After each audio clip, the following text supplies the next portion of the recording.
Welcome. This is the presentation of Bayfront Development Fund. My name is David Yaralter. I will be the main developer, builder, designer, and real estate agent executing these homes. The goal of this fund is to transform a specific type of asset in the waterfront of Miami that is said to be the next greatest purchase of luxury homes in Miami based off of my theory. We'll go over what's the thesis as to how appreciation is going to hit this area. We'll go over the numbers, we'll go over the partnership structure, and if you're so inclined to either raise money and be a co-general partner in terms of raising the money, legal compliance, accounting and reporting, or you're a capital shark, you want to put in the money yourself, of course the meetings of legal compliance, accounting, reporting to be on top of the entire structure. Those are the two different types of roles that I'm looking for in terms of partnerships for these individual homes. The area that we're concentrating in, here's the map of Miami. As you're looking at the map of Miami, as we have here, go to just known Miami, 95 all the way to Collins, Intercoastal Ocean. We have an area on 135th and Biscayne that reaches the Bayfront. This is the Bayfront. Everything from 135th and Biscayne going all the way down to 79th Street is destined for incredible appreciation. Why is it destined for incredible appreciation and why is this a unique asset? There are 130 properties like this one or this one that are facing the Bayfront that have some of the craziest views in Miami. The same views or better that most of these homes everywhere from Indian Creek to Biscayne Point, Normandy Shores, and mainly everything in Alton Road facing Biscayne Bay. This area copies that view or makes it even better because, as we know, the sun is rising in the east, the sun is resting in the west, and the homes that are on this entire line, when you go up 35 feet or 30 feet, which is what the code allows you, in that rooftop terrace or in that second level master bedroom, you're gonna experience much more the sun, both rising and resting. You're gonna experience a wider view because you have no islands stopping you. As you see here, there are no islands stopping that view. Here you get stopped, for example, right next to 79th. And you're gonna start competing with Miami Beach. In terms of location, you're next to Biscayne. You're closer to downtown Miami, the design district, Brickell. In terms of access and less traffic, you're not gonna incumbent the traffic that Miami Beach today is incumbenting. In terms of schools, you have Miami Country Day, Miami Shores. You have many schools all throughout the Miami-Dade area, not Miami Beach, that are good for families. And this concept of growing these 130 homes and buying these homes, creating custom homes and selling it to $20 million buyers, it's particularly based on the thesis that $20 million buyers would prefer a home with intercoastal views in this area, selling at $2,500 a square foot, instead of lower homes, less views in the area of Miami Beach. We can propose in the area of Coral Gables, selling at $3,000, selling at $2,600, $2,700, $2,800, but without those views. The homes that are selling in Miami Beach with those views, with these types of custom builds at this luxury level of finishes and architecture, we're gonna show all the comparables that sell anywhere from $3,200 up to $5,500 a square foot. So we have a very good entry market to build, buy land, be able to sell at $2,500 a square foot and make significant returns. The presentation will be sent in which you'll be understanding the entire thesis and what's our entry point, what will we sell at.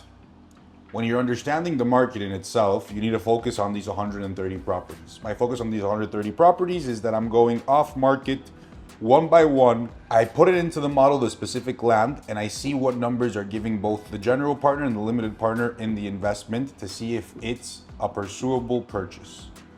There is a low barrier to entry market here. Most developers are not attacking these areas. This is the comparable study of what's active and what has been sold.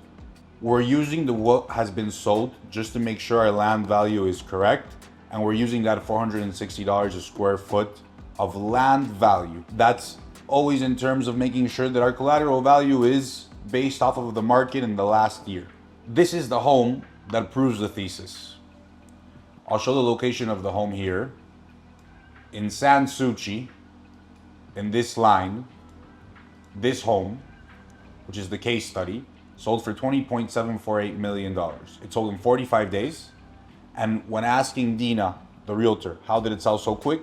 She said that her buyer wanted intercoastal views. She didn't want new construction on the canal. She wanted new construction, intercoastal views, wide view, sold in 45 days, record-breaking $2,545 a square foot, $2,545 a square foot. That's our main comp in the thesis. If one buyer is willing to do that, many other buyers are willing to do that. Because that same buyer had opportunities in Miami Beach, that same buyer had opportunities throughout all of Bal Harbour, throughout Biscayne Point, North Beach. None of them are reaching the level of views, location, and luxury, the construction price that we can afford based off of being able to buy this land at much lower numbers than what's being purchased in Miami Beach. None of them in Miami Beach can compete with what we're going to offer here. Because what we're going to offer here in terms of finishes, the architecture of construction, the granditude of the project, the spaces, and the views, at a $2,500, $2,600 a square foot, it's unaffordable, it's inexistent in Miami. Those prices in Miami Beach are going into around double. They're at $5,000 a square foot, $4,000 a square foot, $3,500 a square foot for less gratitude of homes. So the true thesis is, will $20 million home buyers purchase here? And here you have your first example. They broke the market. They presented that this is the truth. It's one comparable, which makes it a low barrier entry market. If you want to enter the Miami Beach market, you're going to be paying top dollar, custom spec homes there. It's a completely verified business that has no barrier to entry, that has a high barrier to entry, sorry.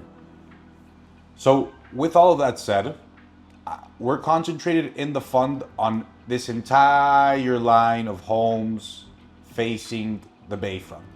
There are segments that we're not concentrated in, for example, 110th to 108th, because this is still a very low scale neighborhood in terms of these homes. But the second that you get into the Miami Shores area, these are beautiful homes. These are $5, $6, $3, $2, $4 million home as your neighbors. In some cases, 10.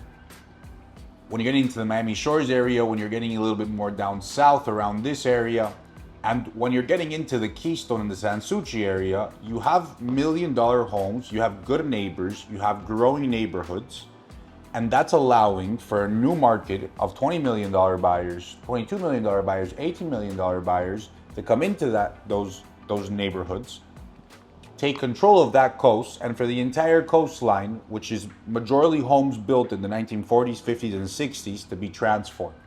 So that's your case study. It's a proven concept. Analyze your view. Analyze the architecture in terms of getting into the home, that being the living room, and seeing a wide view of water. Take into consideration how few homes there are in Miami offering these types of views for now and forever. Here you have sold homes, Miami Beach, new construction, and regardless of which one you choose, each one is different in its own essence. For example, here the living area is 12,322 square foot. It sold for $40 million at $32.66 a square foot. This one sold at $18.96 per land, $43.88 per square foot, $37.81 per square foot, $2,900 per square foot. This was bought by David Beckham, sold for $5,756 a square foot. Why? Because it was an amazing view. It was a good piece of land. Mainly the architecture and the interior design was remarkable. They spent a lot of money. Same with Dillido Drive. Same with all of these assets across the board being purchased in Miami. A home in Miami was purchased for $120 million on Star Island. And when you take into account that these home buyers, they're very rich individuals coming into Miami as either a vacation home or as a tax home or whatever it may be, you realize that you have a huge segment of people in that $20 million mark, which this asset is going to resound to them something incredible.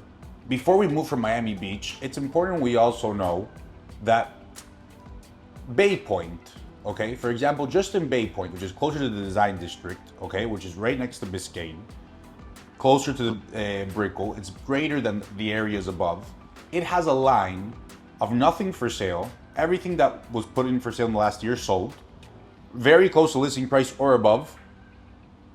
This home, just last month, this home, which is a remarkable home, it's 20,000 square feet, it's 1.68 acres, all facing Bayfront, it's something incredible, was sold for $85.2 million.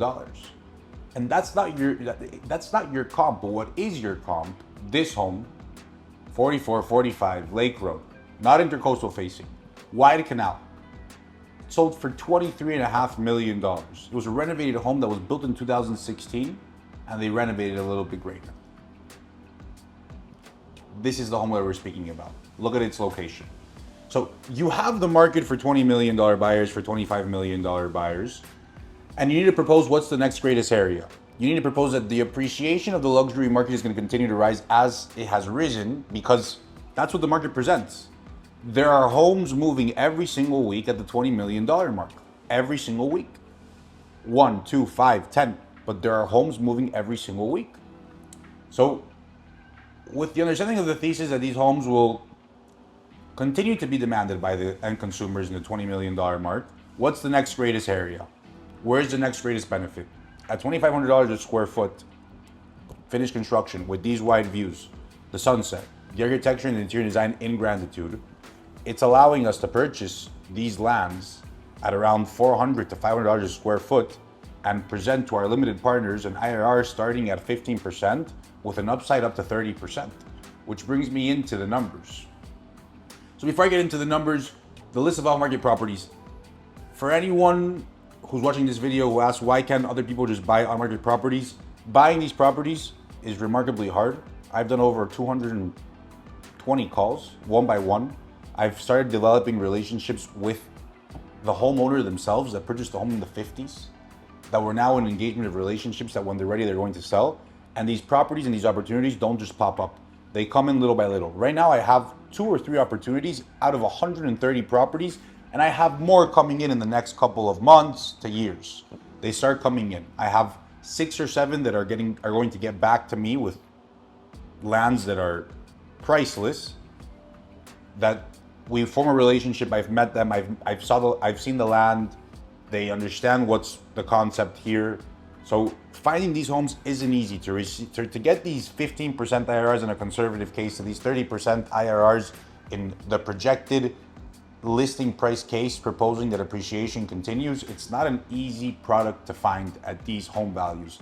All you need to do is understand the difference between what's active on the market and what has been sold.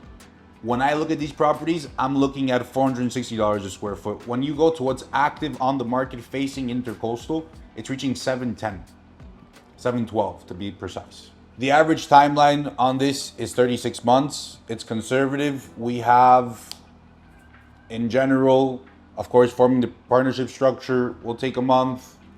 The syndicate fund, for if you're raising money, it'll be around a month and a half until you pursue all your investors. If you're a capital shark placing the money, it will be less. The acquisition time, you're in month 3 to 4, proposing that we've already been speaking with this landowner. Then we're acquiring the debt with Ocean Bank is the relationship that I have formed. It can be with another bank if the capital shark or the co-general partner is so inclined to use a bank they've used before. The entitlement process, we're proposing from month 4 to month 11, understanding that around early month 3.5, we've already started the design part of it. And then we have those 7 to 8 months of permit approval. From permit approval to finished construction, we have around 18 months. And in finished construction to sell out, we propose 9 months, which is a very long period, but those 9 months give us leeways in the construction, in the entitlement. We're in a conservative case at 36 months. The operating team, I'm the developer myself, okay? Everything from acquisition to reaching out to the client to the performing of compliance, accounting, reporting, management between our partnership, as a developer will be taken care of by me. The debt part of the project will be taken care of by me, facilitated by my partner, both sponsoring it and being part of all of the paperwork. The operation side in terms of underwriting, acquisition, designing architecture, engineering, construction planning, permit approval, construction, finished construction, turnkey residences, partnering with a luxury broker, marketing it correctly. That's my area of expertise, and that's what I'm bringing to the table.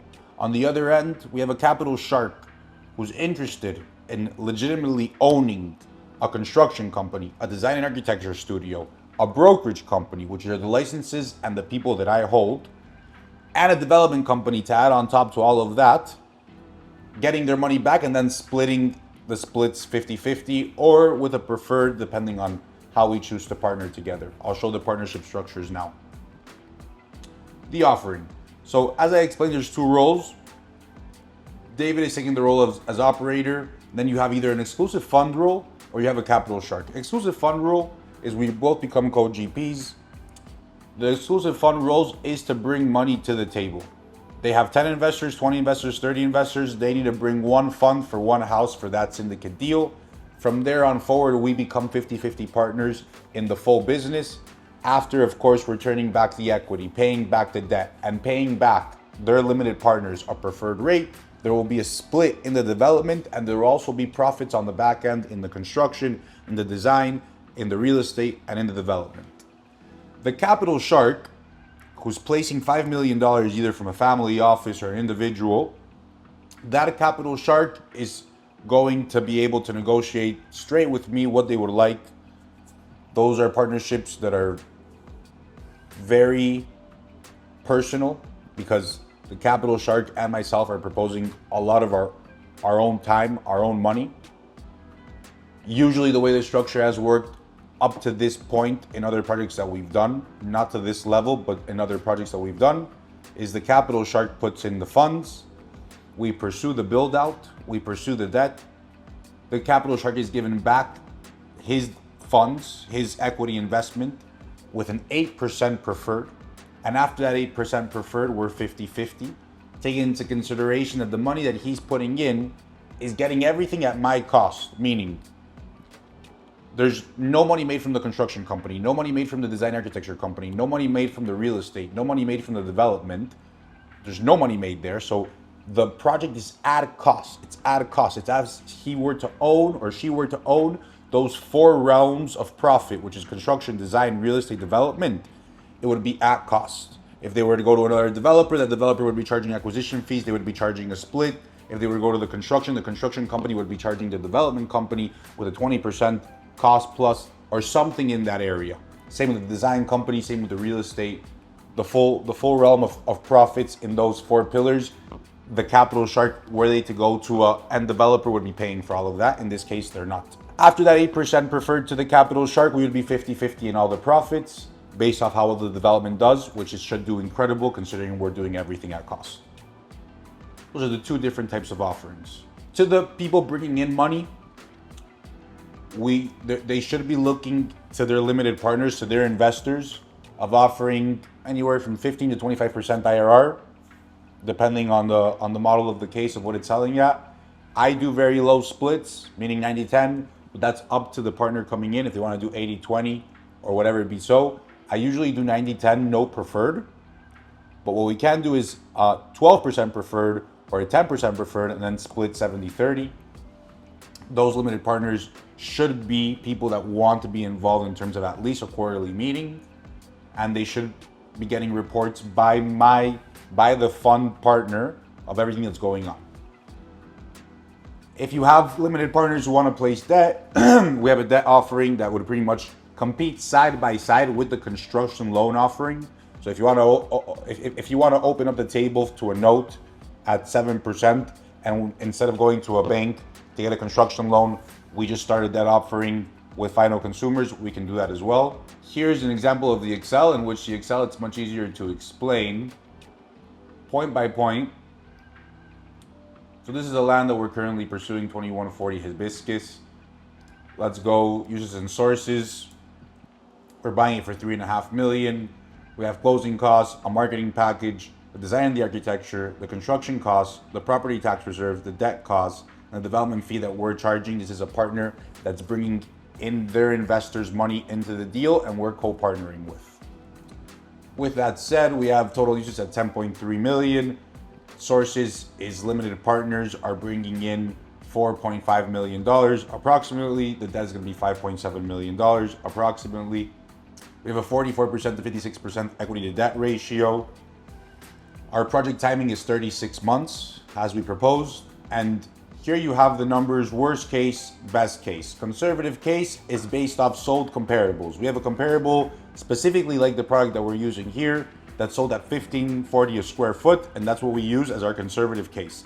Proposing that this is going to be 3 years from now, proposing that inflation has a high stake into this business and that appreciation in the Miami market has gone up year by year in the luxury market, especially on the water. Using our worst case, no one loses money, but it's not a great business, right? What's our worst case? The market tumbles and people are going to start buying things 10, 12, 15% below what it's sold today, 3 years later. That's the worst case. And at 11.9 million, this home would be a no-brainer to purchase compared to not only what's active on the market, but what has been sold in that area and in all areas across Miami for the product that you're going to be getting. That would give the limited partner an 8% IRR, which is bad, but it's not awful considering they don't lose money and they make some money. And that's supposing the market tumbles. I'm using this case to explain in general the full understanding of when will we pursue these properties and when not. This is a property to pursue. This is a good property, has high upside. We know the comps. We can establish that it's a very proprietary property with many different variables. And this one isn't intercoastal facing, this one's in a wide canal. The sale price, your exit economics with your broker fee, your equity investment, your debt, the project profit, the project IRR. Here in the LP return summary, they're getting a 12% preferred with a 70-30 split. They're making 15% on the conservative case, and that can go up to 27% on the listing price. This house will be listed for $16 million or 15.7, 15.8, 15.6. That if the market appraises to that value, which it should based off of the thesis and based off growth previously, and you find the right buyer and you understand the mechanics of why someone would purchase this home, that 15% can go to 20, 21, 22, 28 very, very feasibly. So it's something to take into consideration your conservative case, your listing price in terms of your upside.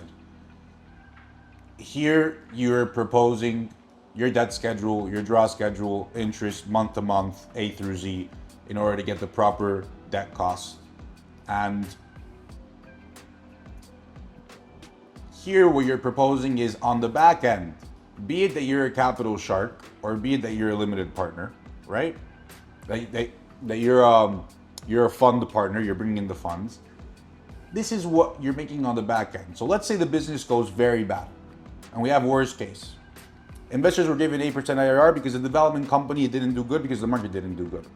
You brought in $4.5 million of your investors. Alter family, which is me, would be taking $960,000 and you would be taking $960,000 in the worst case in 3 years. Why? Because you have a broker fee purchase, you have a broker sale purchase, you're using my license, you're getting a half split off that. 50-50 partners. You're using our design and architecture studio, you're getting half split on that. Every design and architecture studio that's charging developers is making money. We're getting it at cost. The construction, any construction company that has the ability and that is selling to these developers, the construction is making money. Here we're proposing 1.3 million. It's a little bit more than average. Usually you're at 20%, which is going to be closer to the $1 million. But great firms, great builders do charge this because they know they're great and they know there's not that many builders that will perform for the developer or the end consumer client. And in the development, in this case, you're only making the $250,000 that you charged upfront to your investors, which goes into everything you need to do in order to have this development to go forward. It's not free to work as a developer. Now, as that starts going up, the prices, the numbers in the back end of profit get remarkable. $1,050,000 or $1.5 million. Now, a great question to ask me would be, if you're a builder, why don't you just charge me the build, make $1.3 million, and you're making more than what you would make splitting all these profits with me? I'm not looking for a partner to do one home. I'm looking for a partner to start one home and in the next 3 to 5 years, do 10 homes. So I'm looking for a partner for the long run. Even if you're a capital shark or if you're bringing money into the table through your investors, I'm looking to form a relationship. I'm looking that your moral compass is well aligned. I'm looking that you can align with my moral compass, that you're a good person, that you have good judgment, that you're gonna be on ball in terms of reporting, meetings, accounting, legal compliance, that when I need something, it's there. I'm executable partner. This is what I'm looking for. So that's why I'm taking less funds in the 3 pillars that I already own, because one house is one thing, but 10 houses is another. For the capital sharks, what would happen in terms of you placing money? Let's propose that you are the person putting in the 4.5.8 million. All of the numbers will go down. So this will go down by a multiple of 0.25. So your new construction cost, this is what your true construction fund is. This will go down by a multiple of around 30%. So this would be your new cost at 18. This would stay the same, the $17,000. We need money for marketing to market it correctly. So you wouldn't have this developer fee, right? Very good. When you understand that, okay, when you understand that your project profit is now $4.82 million, you made 100% in 3 years. Now that's without dividing as co-partners, but you'd be making $2 million over the $4.5 million that you put in. Proposing you have a 10% preferred, you would be looking at around that. With those numbers, so starting again here, with those numbers, that capital shark would be making a 22-23% IRR in the conservative case, giving them a 10% preferred and then dividing the profits 50-50. When we propose everything at a cost, no profits, it goes down to $8 million, the total uses and sources. So doing that with a capital partner that's placing the money and we're operating and they're getting 20 to 25% back on their money IRR, it's a beautiful deal. To be able to scale that, it's a great concept to scale for capital sharks. You're collateralized at every point of the way. If you're looking at the equity to the debt lines, look at the equity in debt. You're only taking out 51% of debt. That means that every single time that you take out a draw of debt and you build on the property at cost, what you just built is now the new value of that property. At minimum, it's the new value of that property. You purchased land, you took off debt, you started drawing.